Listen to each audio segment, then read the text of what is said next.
Coming up on today's show, I teamed up with my guy Patrick Siepman, the host of our Vikings channel here at Chat Sports and former New York Giants Now producer, to chop it up about this ball game. Giants, Vikings, keys to victory, things to watch for, and maybe even a little J.J. McCarthy versus Jaxson Dart talk. But if you want the Giants to get the number one pick, hit that thumbs up icon right now.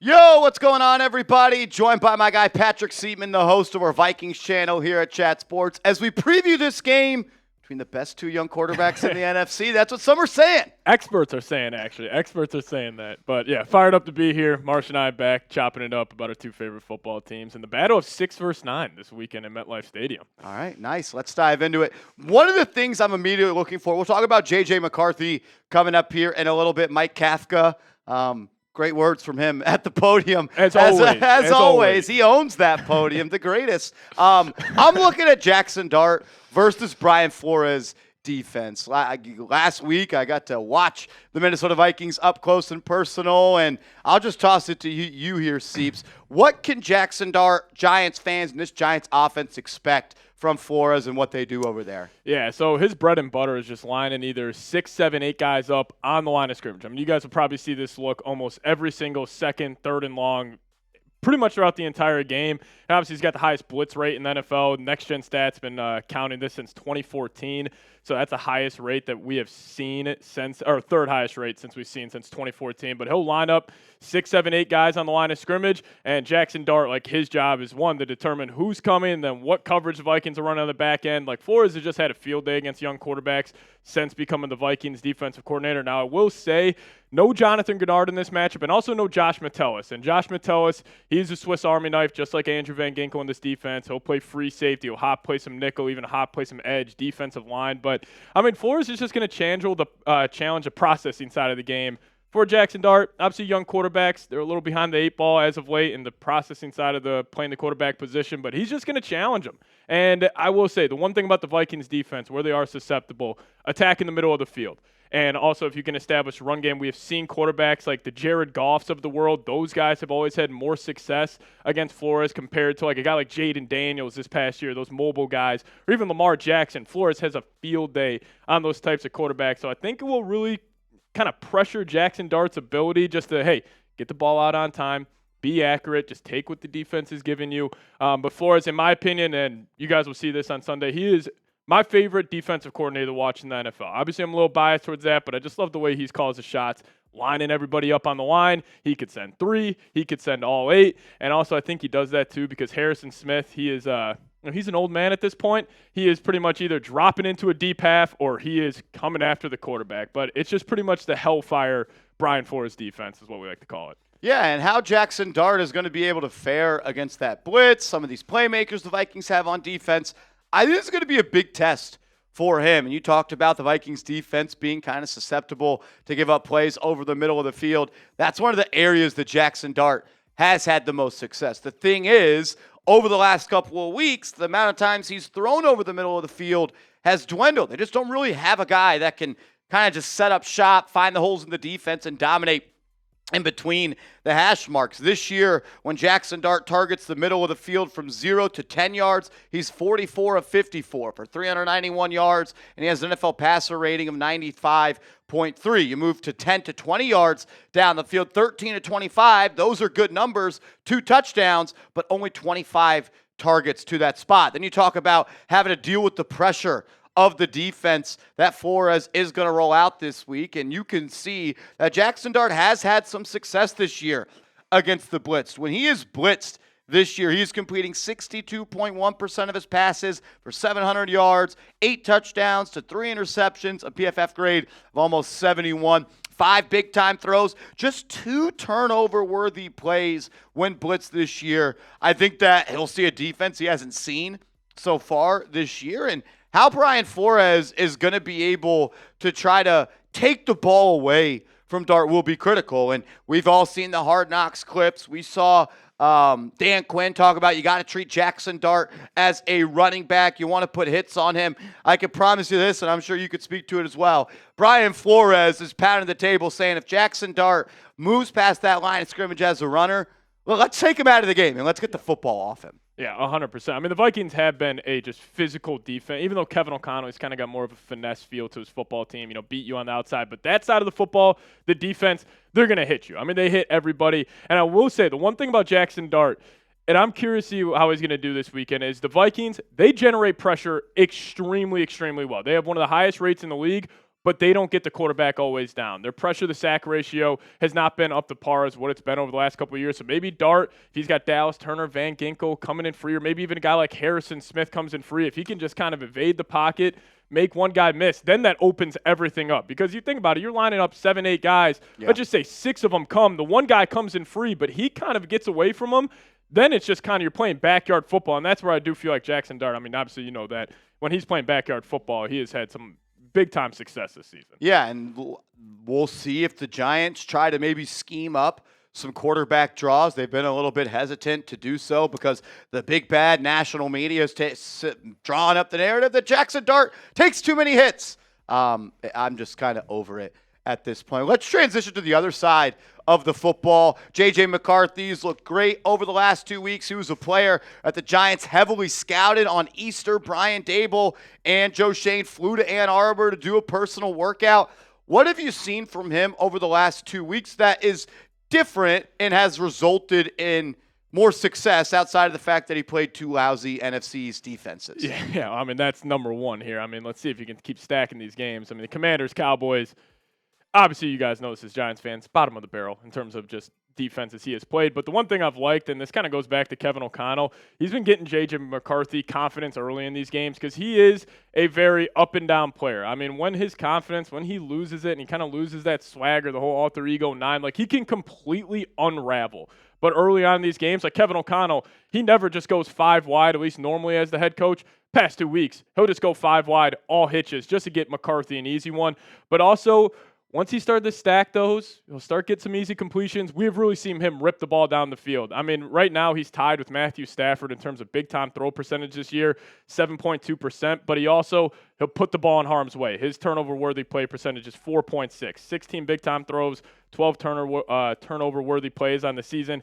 He is just a very volatile quarterback. Like, he will take the top off the defense. He is not afraid to push the ball down the field. That is the one thing, like, KOC has been harping on it. Like, dude, just go play some more backyard football. Stop overthinking. Now, the one downside of McCarthy this year, and it's been talked about a whole lot, the mechanics. Like, the lower body not being connected to the upper body. He has that back foot. It would just fly up in the air. Like a pitcher almost. It is like a pitcher. And then we've seen, like, I mean, sure you saw in that Cowboys game, the one ball he sailed to Jefferson on that deep crosser. He did get hit late, but that back foot is just flying up, and he can just rip these, over the defense. Now, also we'll say on Justin Jefferson, J.J. McCarthy last week against the Dallas Cowboys. He had a perfect passer rating when targeting everybody else besides that guy right there, Justin Jefferson. When he targeted Jefferson, he was 2 of 8 for 22 yards and an interception. So clearly, those two haven't been able to. Why? I don't know. I mean, JJ, I will say, doesn't throw the most catchable football. I mean, he has a ton of velocity on his throws, and also Jefferson has had a couple of uncharacteristic drops this year. I don't think he's playing at the level that he did in 2022 where he was top 5 in MVP voting, or 2024 last season where he was absolutely fantastic. But those guys, I mean, Jefferson was banged up during training camp with a hamstring injury. JJ's obviously been, hurt for a majority of this season, but he's got a great connection with Jalen Naylor. Really good connection starting to build with TJ Hawkinson, but still, even Addison, he's had some drops from JJ's throws. It's just sometimes JJ, it's just those loft and touch throws that, he just hasn't been really able to figure out yet at the NFL level. Don't worry. Paulson Adebo, Cordell Flott, and Andrew Phillips will draw the assignment of slowing down Justin Jefferson, so I'm sure this will be a big game. And one for him and McCarthy maybe to get back on track and build that chemistry. Look, neither team is playing for anything at this point, but there is still so much to play for. Mike Kafka, a head coach, trying to put his best foot forward and put his hat in the ring of trying to be the next head coach of this football team. And whether your team tank or you want to win games, like, this game is critical. And I remember I was talking to you the other day, and I was like, we expect for the Vikes to be 5.5, 6.5 point favorites. Yeah. And You wake up on Monday morning and it's 1.5, and it's 2.5, and I think it's at 3. It's 3 right now, but also 90% of spread bets on DraftKings are on the Vikings. So maybe Vegas. If the Vikings lose this game, it is because blank, and it looks like what? I think it's probably because J.J. McCarthy spirals, like we have seen so far this season. Now, listen, Christian Darrisaw is probably not going to go all-world left tackle for the Minnesota Vikings. Brian O'Neill, the right tackle, should be able to go out there. But, I mean, the Giants, even though their defense has struggled a lot this year, you still got Brian Burns, you still got Abdul Carter, and Kayvon Thibodeau should be good to go this weekend. We'll see. I think it's trending towards no, but we'll see at this point. Who knows? And if they just hit McCarthy early, we can see his confidence get shaken a little bit. And also one thing with the Vikings that they have changed about their offense the last couple of weeks, they never ran 13 personnel throughout the up until the last 2 weeks. The past 2 weeks, they've been running it. I think they had 5 plays heading into that Commanders game. They ran it 10 times against Washington, 8 times against Dallas. 1 back, 3 tight ends for all the non-knowers of what that is. And that kind of is now the new meta, the new personnel. I mean, the Los Angeles Rams, they run 13 personnel a quarter of their snaps this year. The Vikings still only run it about 2.5% of the time. So watch out for that. Kevin O'Connell, he also lives out of 11. They run that 68% of the time. So, and obviously, like the Vikings have some really, really good wide receivers. But if the Giants do win, I don't think it's going to be a shootout. Like, Dart's awesome. I love his game. It's just a really tough matchup. Now, if the Giants had neighbors, if they had Scadaboo and they could run the football a little more, maybe could find some success. But I think the Giants win this game is, if the defense shows up and they just get McCarthy off his spot early and he starts just completely unraveling, which we have seen him do. Like that Packers game, the Vikings had, up until some garbage time, they had negative 25 offensive yards in the second half. Followed that up in Seattle. Different quarterback, it was Brosmer, but they got shut out. Like this offense can go through spurts where they are just completely incompetent. What is one thing that you maybe want to see from McCarthy in this ball game? From JJ, I mean, the one thing I've been looking for, all season is just the touch throws and him layering the football. We saw him on a couple of plays against Dallas. He had 1 4th and 3. The Jalen Naylor threw him a nice little back shoulder ball, which was really good. He had 1 corner route to TJ Hawkinson. He was just running a naked corner. He was holding his block, peeled off after a couple seconds, and that was a good throw. But I just want him to keep building on what he's been doing because, we talk about people playing for their jobs. JJ McCarthy's playing for his job. I don't think Jaxson Dart's playing for his job. Most young quarterbacks. Colin Cowherd said they should go draft Fernando Mendoza. Yeah, I mean, the easiest scout in the world is Fernando Mendoza, pro-style offense. But, he is playing for his job because Kevin O'Connell, Kwesi Adofo-Mensah, I'm not saying they're on the hot seat, but KOC is going to be the first head coach to get his 5th year since, I believe, it was a Washington head coach in 2018 to get his 5th year without getting fired, without winning a playoff game. Wow. So there is some pressure on Kevin O'Connell here. He's been to the playoffs, right? I don't really remember. I don't remember last time. Did they play? Who did they play? Oh, we don't have to talk about it. We can talk about another show. Yeah, I can't remember. Maybe in the chat, you guys let me know the score of that game. I think that was AI. But yeah, that was AI. Blame Josh Hart. It was AI. I don't know. It definitely wasn't Daniel Jones out there, but that's for sure. But once a Viking, always a Viking. I mean, JJ's playing for his job. These last 3 games, Vikings are out of playoff contention. You could say this doesn't matter, but it matters for number 9. If he spirals out here, or even if he has a good game against the Giants, but then he's terrible against the Vikings finish the season against the Packers and the Lions, if he's terrible in those 2 games too, I don't know if he's back next year. Could they go get a Mac Jones? Could they go get some bridge guy? I have no idea, but he is playing for his job every single week, which makes it a little more exciting. How has the run defense been for the Vikes over the past couple of weeks? Because one thing Mike Kafka likes to do, he likes to establish the run. He is a big run, pass guy on 1st and 2nd down, and I know he's talked about wanting to be uber aggressive and JMS break this piece down. Even when the Giants are down by 2 or 3 scores in the 3rd or 4th quarter, he's still running the football. Last week, 3rd and goal from the 12-yard line. They handed off to Tyrone Tracy. So I'm curious, how are the Giants going to be able to run the football against Flores in this defense? I'm actually happy you brought that up. So the one thing, and Ben Johnson kind of figured this out back in his days at Detroit, Flores, when it's 3rd and 7, 3rd and 8, he's not giving an ounce to the run game. And now we have seen, even this year, if it's 3rd and 8, teams will just run inside zone, especially if they're in that 4-down territory. They're like, hey, we're cool. If we get 5 yards, we'll just go for it. But most of the time, the Vikings defense, as good as they have been, 3rd and long, they do struggle this year. Even in, pass plays, they'll give up some big-time plays. But in terms of running the football against this defense, they completely sell out on 1st down. like you were going to have to be aggressive on early downs, but you will find success. Like, I mean, Javonte Williams, he found some success last week running the football. Jonathan Allen is a complete shell of himself on the defensive line. One guy you guys should look out for, Jalen Redmond, number 61 on the Vikings. He's having a great year. But they just haven't been the same run defense. Like last year, they're top 3 against the run.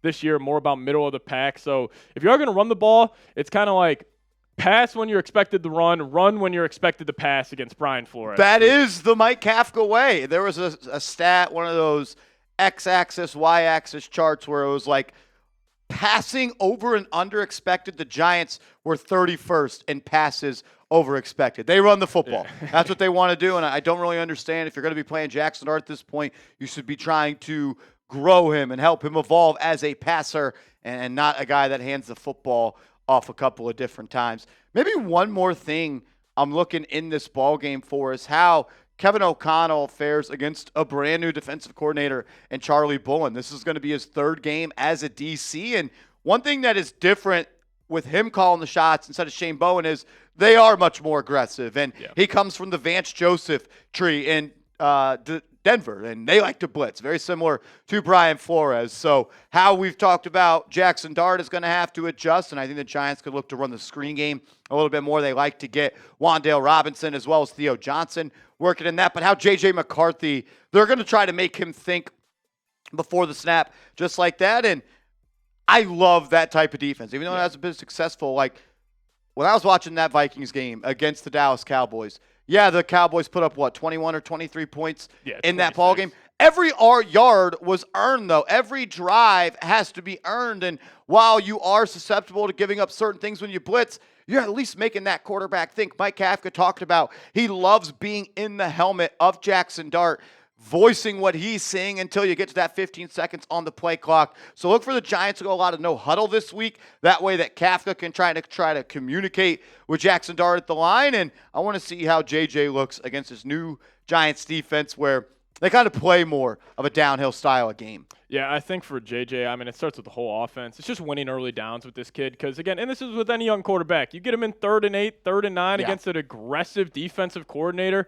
I mean, they're just going to struggle. And now I will say JJ's got a huge advantage over Dart in this matchup as he's throwing to Jefferson, Addison, Hawkinson, and he's not going against Brian Flores and that defense. But, I mean, the thing is with JJ is just get your confidence early in the game. Like, I mean, that has been the one thing, even though it's been such an up and down year for him. If he gets hot early, he can, keep that rolling. But if he starts spiraling a little bit, unless it's the last drive of 4th quarter, like, he can just completely unravel, and then he looks like an unplayable quarterback. But in terms of that, like, getting the ball out quick, like, that's why I've liked Kevin O'Connell finally added. I mean, Jefferson caught a slant last week. That was the first slant he's caught this entire season. Like, thank God. Like, it's been driving me crazy this year. But when he even just spreads it out, all hitches, get T.J. Hawkinson an early touch, get Addison an early touch. Like, just using J.J. McCarthy more of like that Brock Purdy mold of quarterback where he's just getting it out quick instead of like KOC. Like, he wants to have a He'll throw a ball downfield. He wants to throw a ball in there. And I'm not saying that's wrong. Like, obviously, he's had a ton of success doing that. But I've liked over the last couple of weeks, he's catering to his young quarterback a little more. And we've actually seen the growing pains with McCarthy. He's starting to shake him a little bit. He's starting to feel himself. And he's also the one thing about JJ, and KOC raves about this, when the Vikings have been using play action a lot more, his ball fakes, and we saw it on the one against the Cowboys, looked like Peyton Manning back in the day. Gritted in the end zone. Everyone heard about it. They're actually calling that the 9 now. Yeah, I was not the biggest fan of that, but just it wasn't even the gritty. No, well, he tried to make it the gritty, but it wasn't the gritty. But just run the ball in the end zone, dude. But he's a quirky personality. Mike Kafka. Yeah, what did he say? He said he's an interesting character or something. But he says he flips that switch on game day, and I was just like, geez, can we stop bringing up the freaking alter ego about J.J. McCarthy? But I'm just hoping, when it's all said and done after this game, I'm hoping my guy here, Marshall Green, tweets out the J.J. McCarthy edit with Joe Shane. I think that's the number one thing I want to see on my timeline is that Joe Shane's face on J.J. McCarthy. He's got a unique personality, laid back, chill. But when the lights turn on, the ball's out there, he flips a little bit of a switch. Unreal. Let's close with this. Do you have a score prediction and a winner in this one? Yeah, I think it's going to be a little closer than I think you would hope. I think Dart's going to do enough where he's going to get them to around 17, 20 points. And I just think JJ, even though he's been great the last 2 weeks, I think the Giants defense is a little better than the Cowboys and the Commanders, like just with the personnel they have. I had 23-20. I think the Vikings will take this one, but I would not be shocked if this is the typical Giants end of the year Culture win. Culture win for Mike Kafka's culture. But I got 20-20. What do you? I think that's probably right about where I am. I'll go 24-17. 24-17, and I could see it being 24-10, and the New York Giants kind of scoring a late touchdown, so Joe Shane can go to the podium after the season's over and be like, man, we just keep on losing these one-score games. We got to find a way to do it. No, but this was a lot of fun. Appreciate everybody that tuned in. If you have, hit that thumbs up icon if you made it this far in the video. From Seeps, myself, we'll see you later. Let's go. JMS.